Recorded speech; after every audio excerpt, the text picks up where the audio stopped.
Selamat datang di YouTube channel Inspire Community Center. Kami senang saudara terhubung dengan kami saat ini. Saudara juga dapat membagikan YouTube channel ini kepada teman, kerabat, dan sahabat yang lain. Inspire Community Center atau yang kerap kami sebut dengan ICC terletak di Faith Hotel Cihamplas, Bandung di lantai 6. Setiap minggunya kami mengadakan 3 kali ibadah. Ibadah pertama dimulai pukul 8 pagi, ibadah kedua dimulai pukul 10 pagi, dan ibadah ketiga dimulai pukul 12 siang.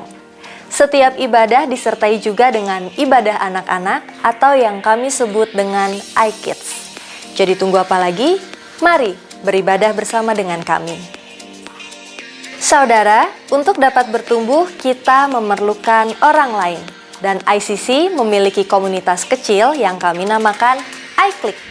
Dalam iClick, kita bisa bersekutu bersama saudara seiman lainnya, saling membangun dan juga menguatkan. Tersedia komunitas kecil untuk keluarga atau married couple, single, dan mahasiswa atau college. Saudara bisa memilih lokasi atau waktu yang sesuai dengan ketersediaan waktu saudara. Daftarnya di link berikut ini ya. Setiap hari itu baik, sebab ada Yesus bersama kita. Amin. Everyday with Jesus. Saudara bisa mendapatkan renungan setiap hari yang akan dikirimkan ke WA saudara. Hubungi hotline gereja ICC di 081 220 222 111. Devotion, sharing firman Tuhan secara singkat, tayang setiap hari Selasa dan Jumat melalui Instagram ICC Bandung dan YouTube channel Inspire Community Center. Weekly Bible Study. Yuk belajar Alkitab lebih dalam bersama gembala kami, Pastor Chandra Sunjaya. Setiap hari Rabu pukul 6.25 pagi di Instagram @ChandraInspire. Tertinggal atau ingin mendengarkan ulang khotbah mingguan? Tenang, kini saudara bisa memperoleh kumpulan khotbah ICC Bandung dengan cara scan barcode ini dan pilih sesuai dengan kebutuhan saudara. Sebagai pengikut Kristus, kita wajib meneladani apa yang sudah Yesus lakukan.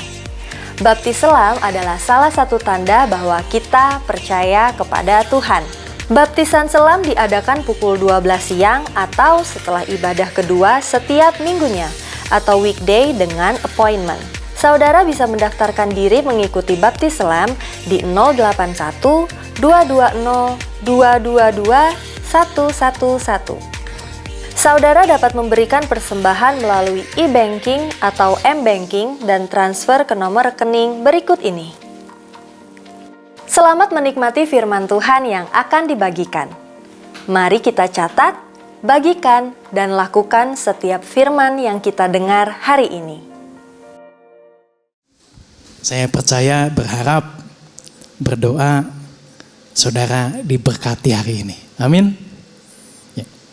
Nah, saya akan melanjutkan seri yang kemarin saya baru mulai, The Journey to Wholeness. Perjalanan menuju keutuhan. Nanti saudara bisa lihat kembali, mungkin di YouTube harusnya masih ada.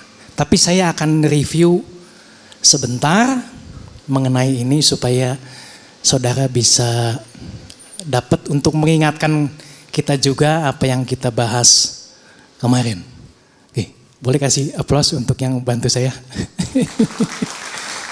Thank you Citra, semua yang melayani, bukan hanya yang di sini, ada yang di belakang, ya, yang kita nggak pernah lihat, bahkan mungkin yang nggak kelihatan itu yang bisa membuat ibadah ini berlangsung. Ya, kalau dimatiin listriknya kita udah, jadi kendalinya sebetulnya ada di sana, ya, gitu. Oke, katakan The Journey to Wholeness, perjalanan menuju keutuhan. Jadi keutuhan ini bicara tentang tentu saja hidup yang semakin lebih baik. Nah, saya akan review sebentar apa yang kemarin. Nah, kita tahu cerita kita dimulai dari keutuhan, ya. Anggaplah ini kita. Ya. Dimulainya dari mana? Dari Kejadian 1. Ya. Ini bicara tentang wholeness atau keutuhan. Kejadian 1:27 kita diciptakan segambar dengan Allah. Berarti kita mulainya itu dari keutuhan.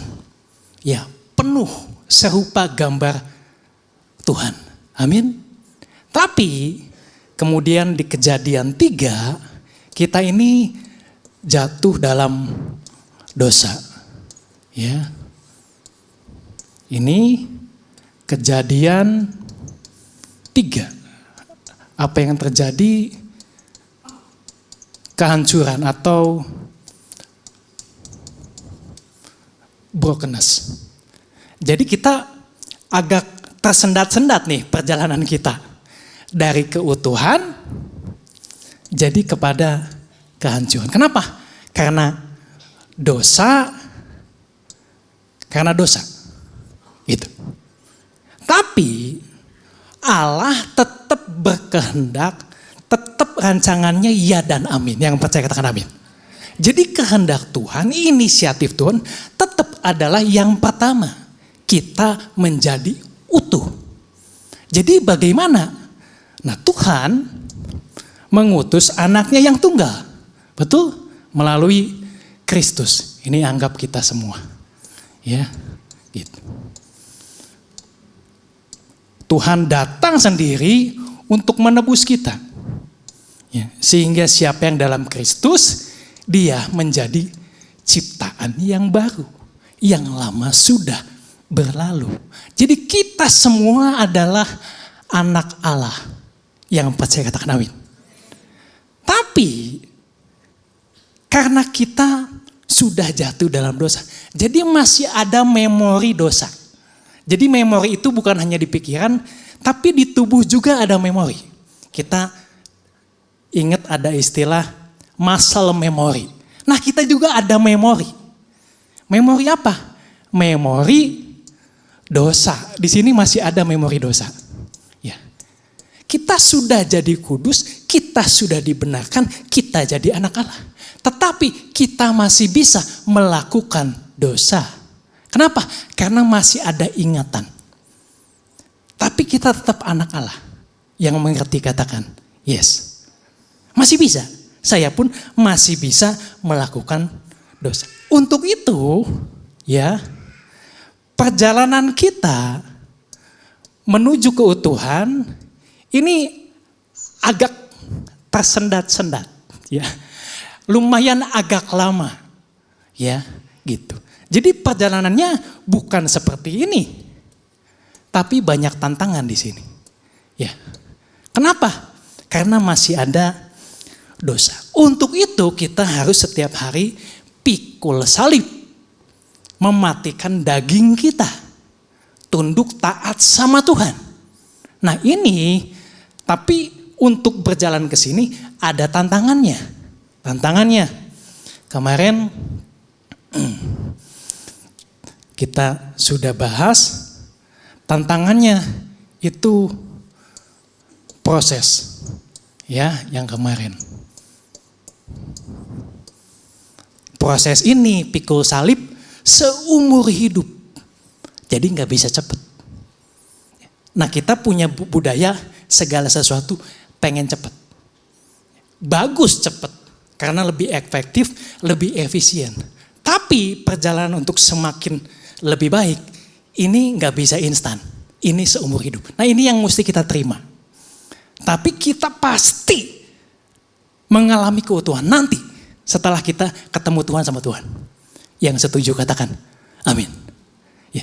Jadi posisi kita saat ini, kita sudah jadi anak Tuhan, kita sudah ditebus. Nah tapi Tuhan ingin memberikan yang terbaik untuk kita. Nah kita mesti pikul salib. Begitu. Nah responnya terserah kita masing-masing. Yang mengerti katakan amin. Nah ini yang kemarin kita bahas, tantangan yang pertama adalah proses. Kemarin saya tutup di ayat Yeremia 18 ayat 6. Kita baca sama-sama. Masakan aku tidak dapat bertindak kepada kamu seperti tukang periuk ini, tukang tembikar. Hai kaum Israel, demikianlah firman Tuhan. Sungguh seperti tanah liat di tangan tukang periuk, demikianlah kamu di tanganku, hai kaum Israel. Perjalanan kita menuju ke Tuhan, yang bisa merubah kita itu Tuhan. Kita nggak bisa. Nah Tuhan bilang, Tuhan akan bentuk kita seperti tukang periuk membentuk tanah liat.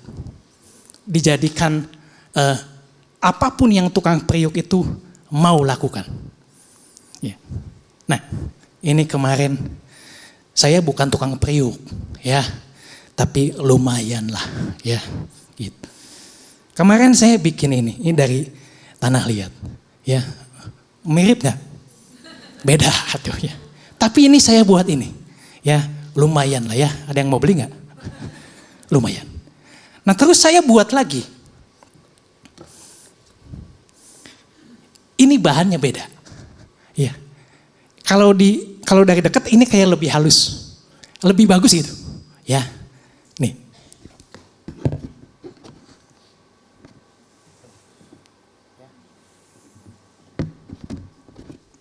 Ini sepertinya lebih bagus bahannya. Ya. Kenapa bisa lebih bagus? Karena bahannya lebih lembut. Ya. Jadi ada dua kemungkinan, bahannya beda atau pembuatnya beda. Tapi kebetulan ini yang buatnya sama saya. Ya. Kalau saudara mau bikin baju, saudara cari ahli perancang yang bagus atau yang jelek? Yang bagus. Kita mau yang terbaik. Karena kita tahu dia pasti bisa membuat rancangan baju saya terbaik. Kalau kita pengen hidup kita lebih baik, yang paling bisa membentuk kita lebih baik, itu Tuhan. Ahlinya itu Tuhan. Yang setuju katakan, amin. Jadi siapa yang mau hidup terbaik? Gampang. Kita mau dibentuk oleh Tuhan. Pertanyaannya, apakah saudara memperbolehkan, mengizinkan Tuhan membentuk saudara? Ya, renungkan baik-baik. Jadi bicara tentang membentuk, mau dibentuk, ini bicara tentang ini. Ya, ini bicara tentang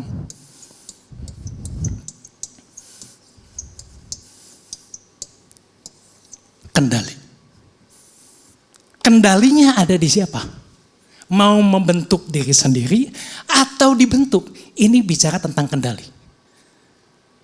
Apakah kita mau menyerahkan kendali kita sama Tuhan? Apakah kita mau mengikuti keinginan Tuhan? Apakah kita mau mengikuti rancangan agenda Tuhan? Ini agak berat, ya. Karena kita punya budaya, saya akan melakukan apa yang menurut saya baik. Saya pernah melayani di Sunday School di iKid, ya. Saudara kalau punya beban, boleh melayani di sana. Saudara akan semakin seperti Kristus, amin. Jadi waktu saya udah khotbah, saya mau kasih hadiah. Siapa yang mau dapat hadiah? Saya siapin, lupa saya permen atau coklat. Rasanya beda-beda, ada coklat, strawberry, vanila. Datang, saya kasih, nih yang kamu. Kalau nggak salah coklat, ambil. Anaknya gini, balik lagi, saya nggak mau yang ini, saya mau yang itu. Jadi anak dari kecil juga, kadang-kadang dia mau pilih sendiri. Dia nggak mau dikendalikan, dipilihin sama orang. Ya, coba aja tanya saudara. Saudara lebih senang dipilihin sama orang atau pilih sendiri? Pilih sendiri. Kecuali kita tahu orang itu lebih baik daripada kita. Nah kamu yang pilihin. Tapi maunya kita pilih sendiri. Kita maunya bahkan mengendalikan orang. Supaya orang itu melakukan apa yang kita mau. Ya, yang setuju angguk-angguk kepala aja. Saya juga kadang-kadang seperti itu. Dalam kehidupan kita, kita mau orang lain melakukan apa yang kita inginkan. Bahkan kita secara nggak sadar, saya juga sama. Saya bisa memanipulasi orang untuk dia melakukan apa yang saya inginkan. Betul apa enggak? Ya, Kita nggak mau dikendalikan sama orang, nggak mau. Nah ini isu yang penting, kendali ini. Kalau kita ingin kehidupan kita semakin hari semakin lebih baik. Kalau nggak percaya, coba aja tes. Kalau saudara punya rencana, saudara punya rancangan, tiba-tiba ada hambatan. Perasaan saudara gimana? Kesel apa senang? Kalau kesel, berarti kita punya masalah tentang kendali. Ini budaya kebiasaan kita. Kenapa? Kalau kita menyerahkan kendali sama orang, berarti saya ini lemah. Tapi kalau saya bisa mengendalikan orang, berarti saya lebih kuat daripada dia. Nah ini masalah. Karena kalau kita ingin dibentuk sama Tuhan, kita menyerahkan kendali sama Tuhan. Kita percaya Tuhan yang terbaik. Yang setuju katakan amin. Gampang tapi agak berat ini ya. Saya pun sama masih struggle. Ada yang saya pikir yang ini mah jangan Tuhan. Ini mah saya aja yang kendalikan. Sampai sekarang masih. Tapi kita semua sama. Ya, kita masih berproses. Kan ini proses. Gitu. Ya. Tapi setiap hari kita harus lama-lama kita makin banyak menyerahkan kendali sama Tuhan. Karena di sanalah Tuhan bisa membentuk kita semakin lebih baik. Nah, begini. Nah, bicara tentang kendali ini bicara tentang doing. Ya. Dan ini being. Doing ini apa yang kita lakukan. Being ini siapa kita. Saya siapa. Ini yang kita lakukan. Nah kita punya konsep. Apa yang kita lakukan. Ya. Apa yang kita lakukan nih. Ini akan menentukan siapa kita. Jadi kita berlomba-lomba untuk melakukan yang terbaik. Karena apa yang kita lakukan akan menambah nilai siapa kita. Kalau saya bisa achieve di tingkat ini, berarti nilai saya lebih naik daripada sebelum. Jadi antara melakukan dan siapa kita. Nah kita punya kebiasaan, siapa kita ditentukan dari apa yang kita perbuat. Apakah benar demikian? Perbuatan menentukan keberadaan kita. Apakah benar apa yang kita lakukan menentukan siapa kita? Nah, kita lihat Yesus. Waktu itu Yesus dibaptis, ya. Sudah dibaptis, kemudian terdengar suara dari surga. Matius 3:17. Dikatakan demikian. Lalu terdengarlah suara dari surga yang mengatakan, inilah anakku yang kukasihi, kepadanya lah aku berkenan. Saudara bayangin, Yesus dibaptis, kemudian ada pernyataan dari surga. Ini siapa? Ini siapa? Ini anakku yang kukasihi. Ini bicara tentang being. Kemudian kita tahu, Yesus kemudian dicobai oleh iblis. Apa yang iblis coba lakukan? Kita lihat Matius 4 ayat 3. Lalu datanglah si pencoba itu dan berkata kepadanya, jika engkau anak Allah, perintahkanlah supaya batu-batu ini menjadi roti. Kurang lebih iblis bilang gini, buktikan siapa dirimu melalui apa yang kamu lakukan. Ini godaan. Berarti godaan yang sama akan tertuju sama kita. Godaan untuk Yesus menggunakan kekuatannya untuk membuktikan bahwa dirinya adalah anak Allah. Kalau Yesus mengikuti apa yang iblis lakukan, berarti Yesus tidak taat sama rancangan kehendak Bapanya yang di surga. Tetapi Yesus taat. Biarlah kehendakmu yang terjadi, bukan kehendakku. Yang mengerti katakan amin. Berarti kita pun demikian. Kita harus menyerahkan kendali pada Tuhan. Bukan melakukan keinginan kehendak kita, tetapi melakukan kehendak keinginan Tuhan kita yang di surga. Tapi berserah di sini bukan berarti tidak melakukan perbuatan. Ya. Ini bukan penyerahan yang aktif. Bukan penyerahan yang pasif maksudnya, tapi penyerahan yang aktif. Kalau kita baca kemarin ada ayat bahwa Tuhan turut bekerja mendatangkan segala kebaikan untuk mengubah kita menjadi serupa dengan Kristus. Kalau bicara turut bekerja, berarti kita bekerja dan Tuhan turut bekerja. Jadi berserah ini bukan berserah diam tidak melakukan apa-apa, tapi ada bagian yang harus kita lakukan. Tetapi apa yang kita lakukan tidak menentukan siapa kita. Urutannya mesti benar. Ya. Ini bukan seperti gini. Ya. Ini salah ini. Gitu. Tapi siapa kita? Apa yang kita lakukan keluar dari siapa kita. Ya. Siapa kita ini harus keluar bagaimana kita melakukan. Gitu. Jadi perbuatan kita mengalir dari siapa kita. Bukan perbuatan kita menentukan siapa kita. Nah, siapa kita ditentukan dari mana? Dari hubungan kita dengan Tuhan.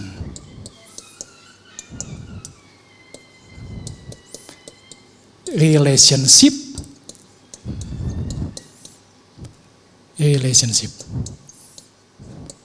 with God.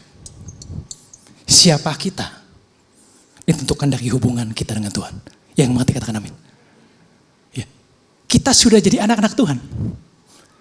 Kita bisa salah melakukan perbuatan, tapi kita tetap berharga di mata Tuhan. Yang setuju katakan amin.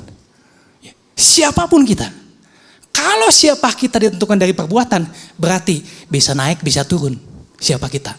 Kalau kita baik, berarti siapa kitanya agak naik. Kalau sudah ke gereja saya melakukan kesalahan, siapa kitanya agak turun. Siapa kita bukan ditentukan dari apa yang kita lakukan, tapi dari hubungan kita sama Tuhan. Nah puji Tuhan, kita sudah ada di dalam Tuhan. Kita anak-anak Tuhan yang mengerti katakan amin.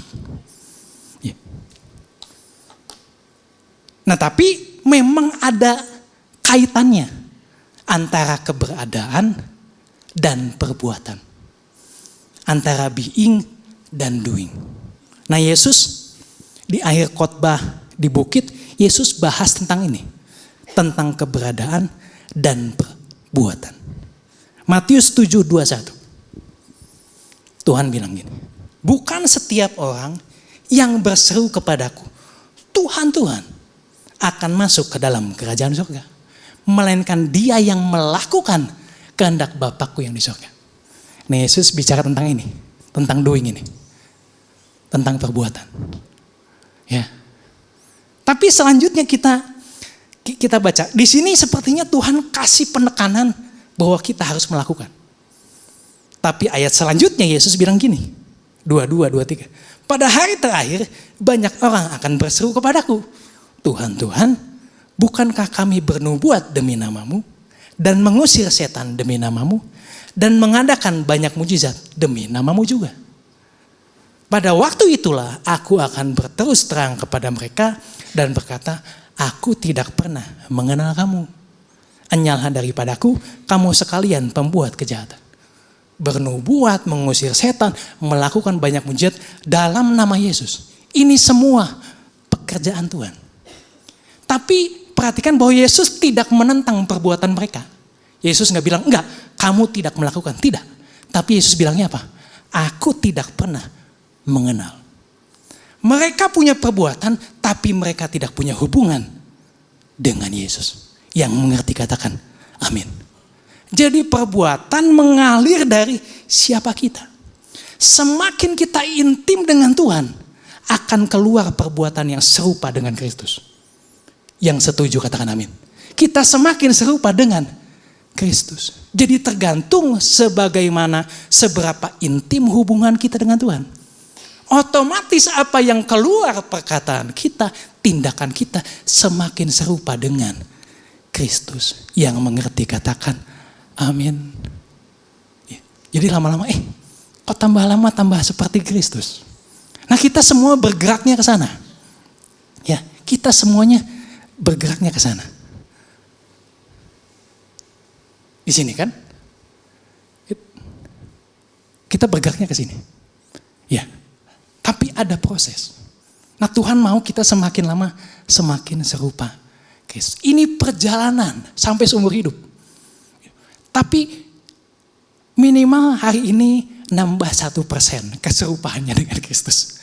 Besok nambah 0,5% tenanaon. Ya. Karena gak ada yang bisa sampai 100% serupa Kristus, gak ada. Ya, nanti mungkin di sana. Gitu. Tapi Tuhan mau kita serupa. Kenapa? Karena ini yang akan membuat hidup kita semakin hari semakin lebih baik. Waktu Yesus tunduk sama Bapaknya, dia bisa mengalahkan iblis, dia bisa mengalahkan keinginan daging. Bahkan Yesus bisa memenangkan segala sesuatunya. Nah kita tinggal menerima aja. Kita tinggal menikmati kemenangan yang Yesus sudah berikan. Tapi cara untuk menikmati ini, kita harus mengikuti cara yang sama. Makanya Yesus bilang, ikutlah aku. Kita harus mengikuti cara yang sama bagaimana Yesus tunduk, taat pada kehendak Bapaknya. Biarlah kehendakmu yang terjadi, bukan kehendakku. Kita harus berani melepaskan keinginan kita. Agak berat ya. Kita harus berani melepaskan. Kadang-kadang kita pegang erat-erat. Saya juga ada yang dipegang erat-erat. Kayaknya, yang ini agak susah ya Tuhan. Karena saya pikir ini yang terbaik.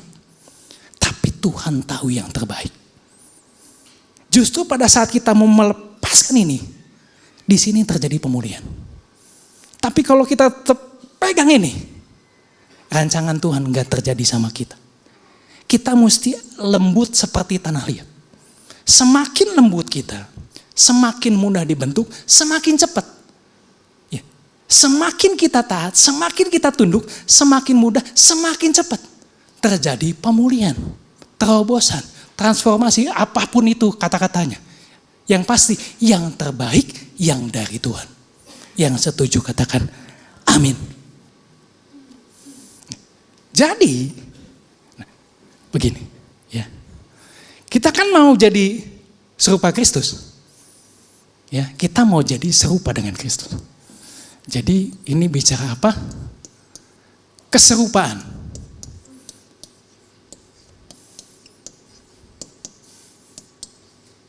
Dengan Kristus.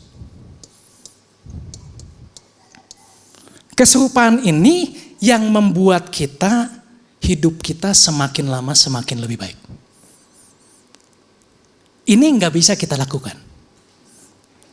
Tuhan yang berinisiatif, aktif, membimbing, menuntun kita menjadi serupa dengan Kristus. Tuhan kasih Roh Kudus tinggal dalam diri kita. Ya. Berarti Roh Kudus akan bekerja di titik di mana kita tidak sama dengan Kristus. Ya. Jadi Roh Kudus akan bekerja di titik-titik di mana ada ketidaksamaan dengan Kristus. Karena Roh Kudus ingin membuat kita menjadi sama dengan Kristus. Nah, langkah pertamanya apa? Apa yang akan Roh Kudus kerjakan di dalam diri setiap orang percaya? Nah, ini yang akan Roh Kudus kerjakan.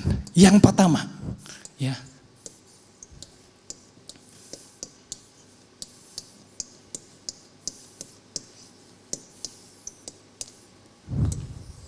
Roh Kudus akan mengkonfrontasi kita. Mengkonfrontasi apa? Karakter kita. Contohnya gini. Kan serupa Kristus bicara tentang serupa karakter Kristus. Kalau saya punya kesombongan, saya juga pernah sombong. Roh Kudus tiba-tiba konfrontasi saya. Sombong lu. Oh, tapi ngomongnya mungkin kayak gitu ya, halus. Kamu sombong. Kenapa? Karena karakter Kristus tidak sombong. Karakter Kristus apa? Rendah hati. Di titik yang tidak sama, Roh Kudus akan konfrontasi saya. Nah, tergantung saya. Mau berubah, mau dibentuk, atau tidak. Kemudian, saya ada benci sama orang. Saya nggak bisa melepaskan pengampunan. Roh Kudus akan konfrontasi saya. Ampuni orang itu. Ampuni orang itu. Terus, kenapa? Karena tidak sama dengan karakter Kristus. Karakter Kristus adalah kasih mengampuni. Sampai kapan? Sampai seumur hidup. Roh Kudus akan konfrontasi saudara. Ampuni, ampuni. Lari, ketemu lagi di sini. Lari, ayah deh wae. Ya, kenapa?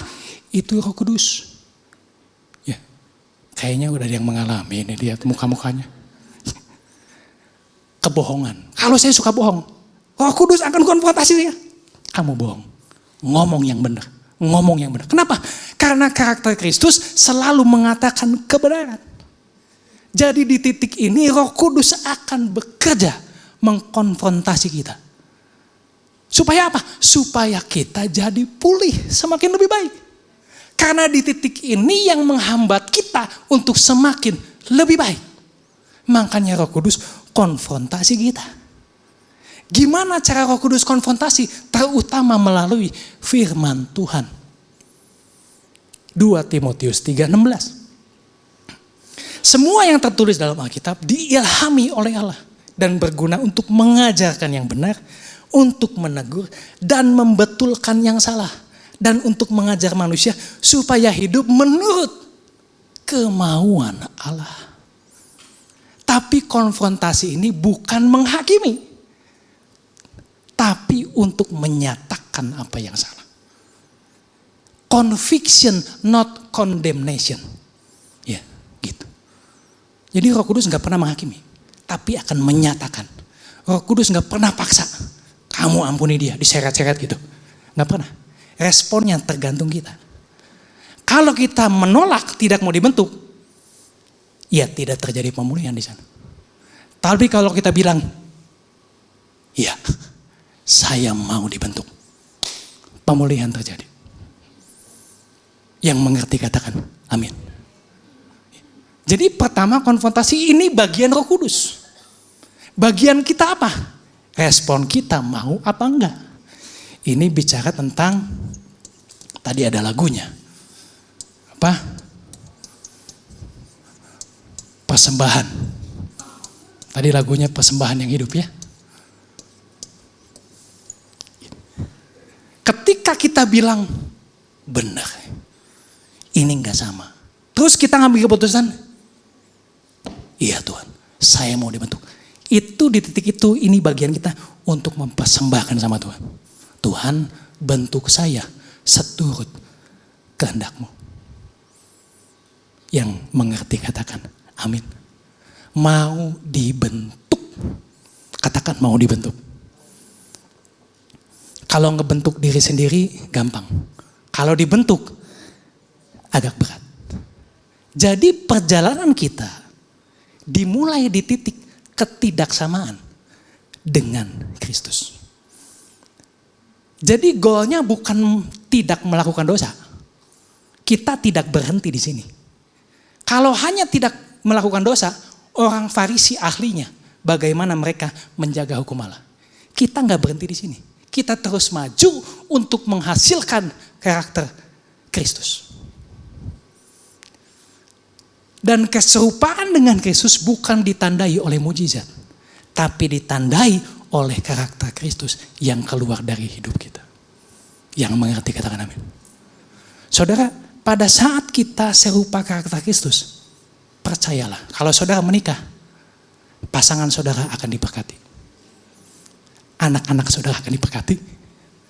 Di tempat kerja, rekan kerja saudara akan diberkati. Pada saat kita serupa dengan Kristus. Jadi tujuannya bukan hanya untuk diri kita, pada akhirnya untuk orang lain. Apa yang kita inginkan sih sama pasangan, sama anak? Pada saat dia serupa dengan Kristus. Dia akan mengalami keutuhan, terobosan, semakin lama semakin naik. Jadi ini bukan untuk diri kita sendiri, ada bagiannya. Akhirnya untuk orang lain. Makanya firman Tuhan bicara, kasihilah Tuhan Allahmu dan kasihilah sesama. Salib bicara tentang ke atas dan juga sesama. Tujuannya untuk orang lain, bahkan untuk dunia ini. Makanya Yesus mati untuk siapa? Untuk dunia. Nah, Tuhan mau kita sama-sama jadi partnernya Tuhan. Untuk bisa jadi berkat bagi semua bangsa. Dimulai dari keluarga kita. Jadi pada saat kita berubah, saudara jadi berkat. Ya.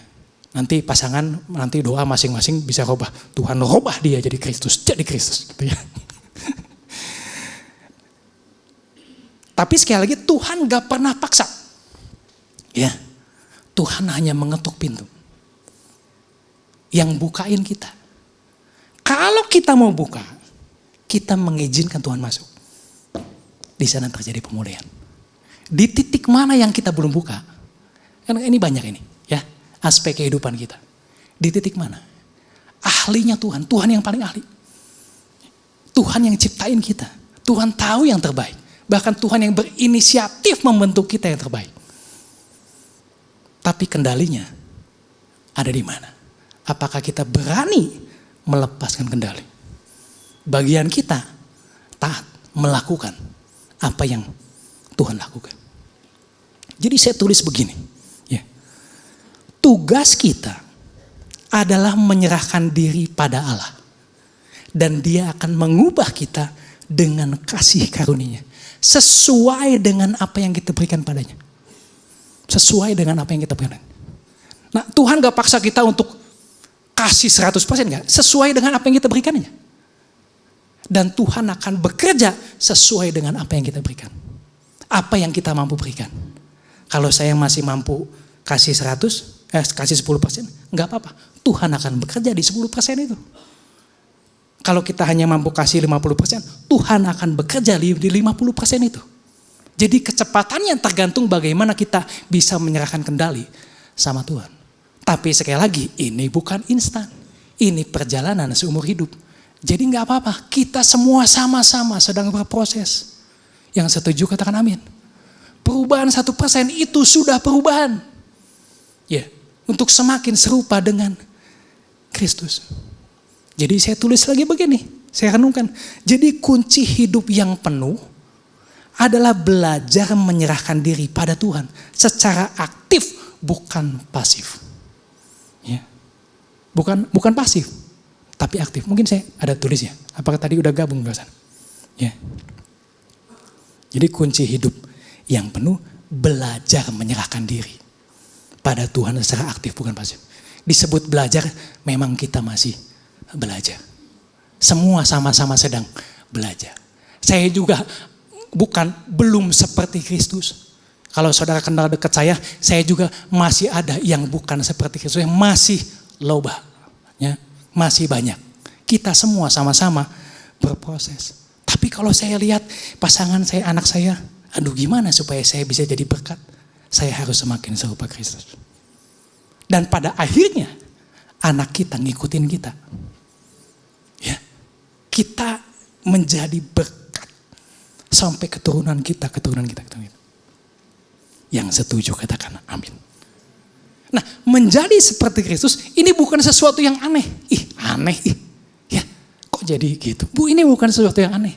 Bukan sesuatu yang ditambahkan kayak kita beli es ada toppingnya. Bukan. Ini siapa kita sebenarnya. Ini perjalanan kita. Seluruh hidup kita adalah perjalanan untuk semakin serupa dengan Kristus. Dan hanya keserupaan dengan Kristus itu akan membawa kehidupan, membawa pemulihan. Dan hidup kita bukan semakin redup, tapi akan semakin cemerlang. Yang mengerti katakan amin. 2 Korintus 3 ayat 18 dikatakan demikian. Sekarang muka kita semua tidak ditutupi selubung. Dan kita memantulkan kecemerlangan Tuhan Yesus. Dan oleh sebab itu kita terus menerus diubah menjadi seperti Dia. Makin lama kita menjadi makin cemerlang. Kecemerlangan itu dari roh. Dan roh itu adalah Tuhan. Coba lihat kiri kanan sebelahnya. Udah semakin cemerlang. Amin. Nah, kita mau makin lama makin cemerlang. Yang mengerti katakan amin. Dan tujuan kita bukan hanya untuk diri kita. Kita jadi berkat bagi banyak orang. Nah, saya akan mungkin nanti kalau ada kesempatan saya akan bahas lagi. Tapi ini nggak ada di LED. Tapi saya mau kasih bonus. Ya, mau bonus nggak? Begini. Yesus dibaptis kan? Ya. Kalau kita lihat di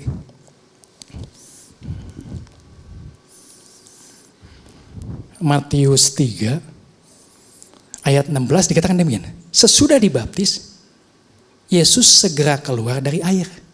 Dan pada waktu itu juga langit terbuka dan ia melihat roh Allah seperti burung merpati turun ke atas. Ini Roh Kudus. Waktu Yesus dibaptis, Roh Kudus turun. Bukan berarti waktu Yesus dibaptis, Roh Kudus nggak ada dalam Yesus, bukan. Tapi Roh Kudus ada di mana-mana.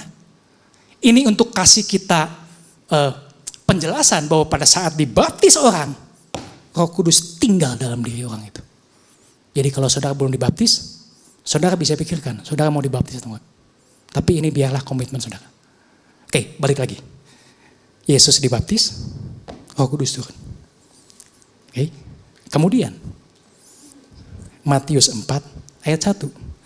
Maka Yesus dibawa oleh Roh ke padang gurun untuk dicobai iblis. Apakah berarti sesudah kita dibaptis, Roh Kudus akan bawa kita juga untuk ketemu sama iblis? Takut juga. Apakah demikian? Sekarang kalau kita baca akhirnya, Yesus menang atau tidak lawan iblis? Menang. Berarti Roh Kudus bawa Yesus untuk mengalahkan iblis. Untuk menunjukkan bahwa roh yang di dalam kita jauh lebih besar daripada apa yang roh di luar. Jadi Roh Kudus akan bawa kita. Karena Roh Kudus lebih besar, kita yang datangin iblis. Betul?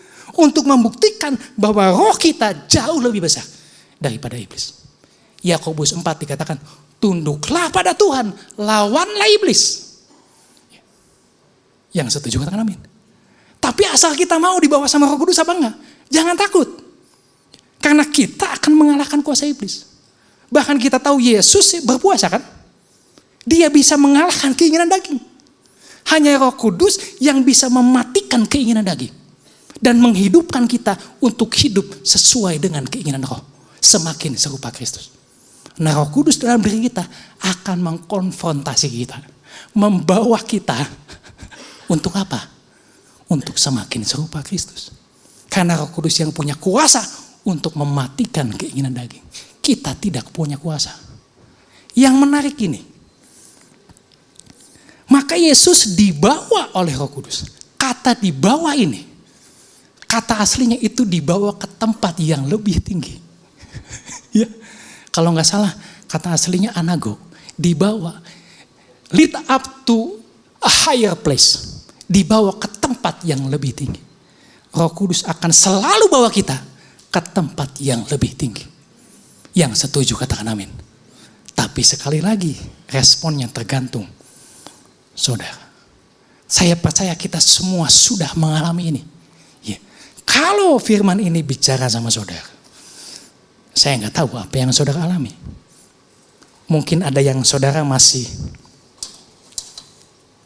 pegang di sana. Ya, apakah saudara berani melepaskan kendali sama Tuhan? Tuhan, saya mau dibentuk sama Tuhan. Saya percaya Engkau punya rancangan yang terbaik dalam hidup saya. Ya. Jangan lihat orang, gitu. Jangan lihat pasangan kita, anak kita, orang tua, mertua, bukan. Ini mah kita aja. Ketika kita rubah, percayalah, ya, kita akan jadi berkat. Akan ada terobosan. Dimulai dari kita. Apakah saudara punya masalah di keluarga, hubungan, usaha, pekerjaan, anak, atau apapun itu? Mungkin isunya dikendali, kita masih pegang. Mungkin kita tidak mau dibentuk oleh Tuhan. Kita nggak mau mengikuti apa yang Tuhan mau. Tapi kita tahu dalam hati kita, Roh Kudus sering konfrontasi kita. Kamu harus melakukan ini. Kamu harus melakukan ini. Tapi saudara belum mau melakukan. Ya. Bagaimana kita tahu Tuhan memang kasih yang terbaik? Kita harus coba ikutin dulu. Ya, salah satunya itu, ikut dulu. Kita lihat, Tuhan mau bawa kemana? Apakah benar bahwa kita jadi baik atau gak baik? Responnya di kita. Tapi saya percaya, saya lihat banyak orang di sini, termasuk saya, ketika kita mau belajar ikut Tuhan, di sana terjadi pemulihan. Dan orang-orang yang dekat kita seneng kalau kita semakin serupa Kristus. Betul gak? Ya. Bahkan kalau kita yang udah punya anak, yang siap-siap menikah, kan kita juga mau punya mantu yang serupa Kristus, betul? Itu yang paling penting. Tapi kita gak bisa coba ngomong. Kita yang dulu yang berubah. Sama seperti kita ikut Yesus, anak kita akan ikut kita. Yang paling dekat. Ya, yang setuju katakan amin. Beri kemuliaan bagi Tuhan. Dan satu lagi, perbuatan kita tidak menentukan siapa kita. Perjalanan ini bisa gagal. Ya, bisa gagal. Bisa sering terjatuh, bangun lagi, jatuh, bangun lagi. Nggak apa-apa. Tapi Tuhan tetap berkehendak, tetap berinisiatif, tetap mau kita menjadi serupa Kristus. Tidak usah merasa berkecil hati. Tidak usah merasa saya tidak berharga. Ya. Kita semua tetap berharga di mata Tuhan. Amin. Karena kita ada dalam Tuhan. Jadi kita ini udah selamat nih, ya. Udah selamat. Nah, tapi Tuhan mau kasih, kata-katanya saya kasih, Tuhan mau kasih kita bonus lah. Mau bonus gak? Nah, ikuti jalan saya. Supaya kita jadi maksimal hidupnya. Tuhan punya rancangan yang jauh lebih baik untuk kita. Kita sudah jadi anak Tuhan. Tapi untuk bisa menggenapi ini, kamu harus ikuti jalan saya. Kita mau ambil bonus siapa enggak? Itu terserah. Dan bukan hanya itu, jauh di sana. Tuhan punya rancangan supaya kita jadi partner kerjanya Allah. Untuk kita bisa berkati orang. Bahkan banyak bangsa. Menyelamatkan. Kembali sama Tuhan. Yang setuju katakan amin. Yuk mari kita bangkit berdiri. Kita boleh nyanyikan satu lagu. Segala puji, segala hormat, segenap hatiku menyembahmu. Terimalah segenap hidupku sebagai persembahan yang hidup. Segala puji, segala puji, segala hormat, segenap hatiku menyembah. Terimalah segenap hidupku sebagai persembahan yang hidup. Segala puji, segala hormat, segenap hatiku menyembah. Terimalah segenap hidupku sebagai persembahan yang hidup. Sebagai persembahan, persembahan yang hidup. Sebagai persembahan yang hidup. Saudara, kita akan nyanyikan lagi, sekali lagi. Tapi kita sambil angkat tangannya. Untuk menyatakan dalam hati kita, Tuhan, saya mau dibentuk sama Tuhan.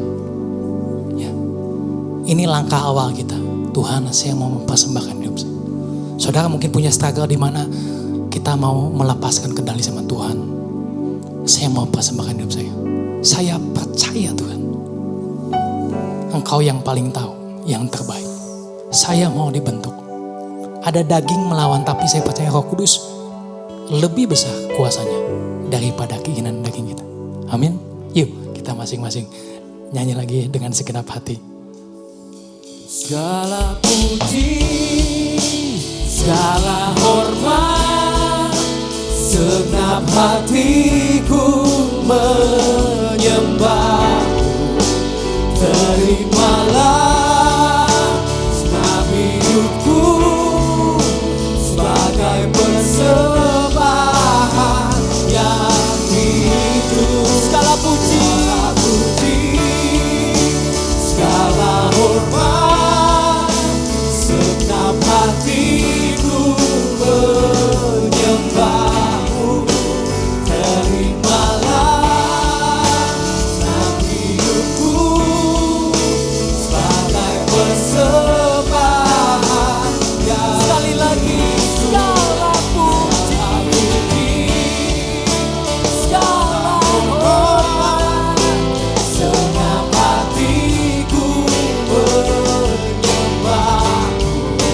Terimalah segenap hidupku sebagai persembahan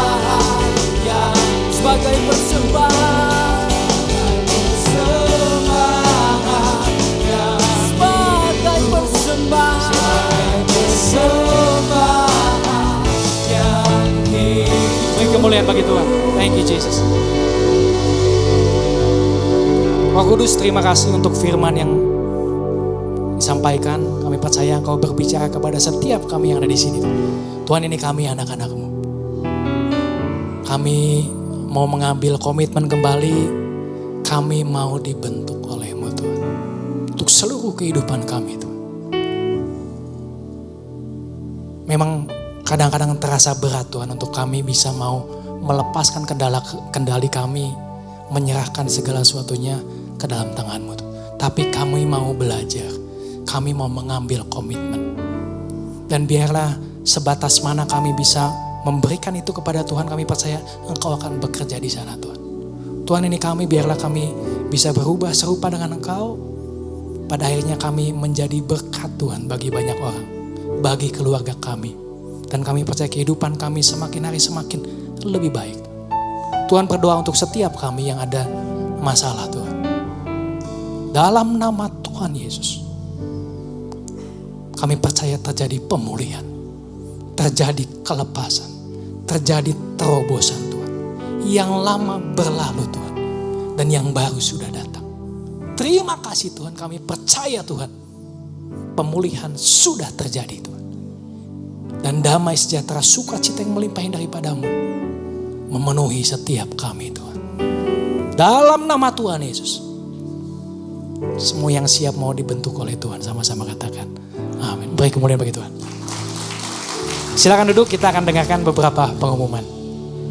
Shalom Sobat ICC semuanya. Selamat hari Minggu, terima kasih banyak Pastor Yopi untuk firman-Nya. Mengucap syukur ya kita semua bisa hadir saat ini bersama-sama beribadah. Semoga apa yang sudah kita dengar firman Tuhan-Nya bisa kita renungkan kembali. Dan yang pastinya bertumbuh dan berbuah ya untuk kehidupan kita semuanya. Selamat hari Minggu, saya Riki ingin mengucapkan selamat datang kepada Anda yang baru pertama kali hadir di ibadah ICC pada hari ini. Senang sekali Anda bisa hadir bersama-sama dengan kita semua. Dan saya ingin mengundang Anda yang baru hadir untuk bisa datang ke meja informasi di lantai 6 untuk menerima special gift dari kami. Dan yang baru hadir juga kita mau info juga nih bahwa di ICC kita punya komunitas-komunitas kecil di mana kita bisa bertumbuh dan berkembang bersama ya, berfellowship bersama. Semakin mengenal satu sama lain di ICC yang namanya adalah iClick. Jadi buat jemaat existing juga nih yang belum daftar iClick, kita tunggu sekarang untuk segera daftar. Karena kita membutuhkan komunitas yang tepat dalam kehidupan kita ya. Dan ini sudah tersebar di berbagai lokasi dan juga sudah banyak kategorinya. Jadi gak bosan-bosan diingetin setiap minggu untuk join iClick ya. Oke, pujian dan penyembahan merupakan sesuatu yang penting dalam kehidupan kita ya. Kita harus terus bisa memuji Tuhan dan menyembah Tuhan. Dan ICC ingin mengundang Anda untuk bisa hadir ke worship night yang akan diadakan hari Jumat tanggal 5 Juli 2024 ya. Jadi nanti kita semua bisa memuji Tuhan dan menyembah Tuhan bersama-sama. Bertempat di IPC Hall, jangan sampai ketinggalan ya. Dan informasi berikutnya datang untuk komunitas youth yang ada di ICC. Ini tahun yang penting karena kita akan ada the first youth camp ya. Siapa yang semangat boleh mungkin youth camp ya, ikutan ya youth camp ya. Jadi di sini nanti akan diadakan di Villa Air Istana Bunga tanggal 11-12 Juli 2024. Jadi pastikan nih untuk parents juga bisa daftarkan anak-anaknya karena nanti akan banyak kegiatan-kegiatan seru yang pastinya nanti akan fellowship, belajar dan diperlengkapi juga. Ya, jadi buat yang belum ikutan youth juga boleh banget daftar.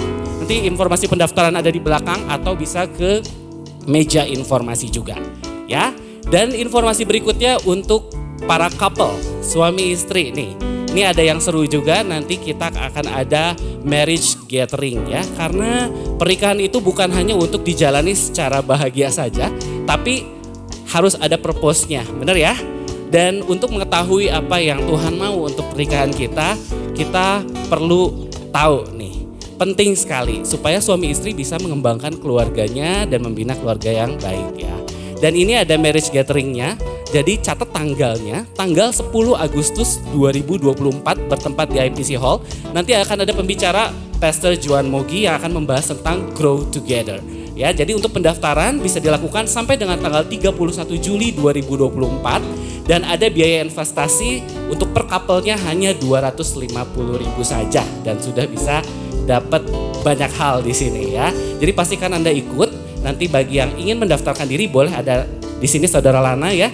Nanti kita bisa juga tanya juga ke meja informasi. Dan diingatkan kembali, jadi untuk event ini tidak diperkenankan untuk membawa anak-anak ya. Karena kita pengen fokus sama suami istrinya ya. Oke, dan diingatkan juga untuk ibadah minggu depan kita akan dilayani ibadah 1, 2, dan 3 oleh Bapak Timotius Aditan. Jadi make sure kita semua bisa beribadah lagi seperti hari ini ya. Baik, sekian informasi dari ICC hari ini. Saya undang saudara untuk bisa bangkit berdiri. Terima kasih dan Tuhan Yesus memberkati.